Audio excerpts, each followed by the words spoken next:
సరస్వతి నది పుష్కరాలు కాళేశ్వరం దగ్గర జరిగినాయి. ఇదే మంచిర్యాలకు ఎంపీగా ఉన్నటువంటి వంశీ గారు కాంగ్రెస్ పార్టీ యొక్క దళిత వ్యతిరేక వైఖరిని ఎండగడుతూ మరి వారు చెప్పడం జరిగింది, మమ్మల్ని ఇన్వైట్ చేయలేదు సరస్వతి పుష్కరాలకు. నేను బాధపడ్డా. ధనం కన్నా పదవి కన్నా కులం గొప్పది ఈ సమాజంలో, నాకు చాలా అవమానం జరిగిందని వారు చెప్పడం జరిగింది. కాంగ్రెస్ పార్టీ రేవంత్ రెడ్డి గారు యాదగిరి గుట్టలో కూడా అదే చేసిండ్రు.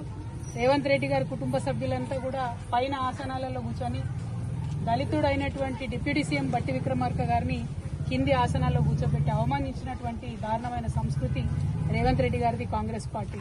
మరి రెండు పార్టీల వైఖరి కూడా మరి సమసమాజ నిర్మాణానికి కానీ ప్రోగ్రెసివ్ థాట్ ప్రాసెస్ కానీ వ్యతిరేకంగా పనిచేస్తున్నటువంటి సందర్భాన్ని మునీర్ అన్న లాంటి జర్నలిస్టులు అందరూ కూడా తమ కళాలు జుల్పించి మరి వ్యతిరేకించాల్సినటువంటి అవసరం ఉందని చెప్పి ఈ మంచిర్యాల గడ్డ నుంచి నేను పిలిపిస్తా ఉన్నాను. ఎందుకంటే మంచిర్యాల అంటే మనందరికీ తెలుసు పోరాటాల పటిమ ఉన్నటువంటి ప్రాంతం.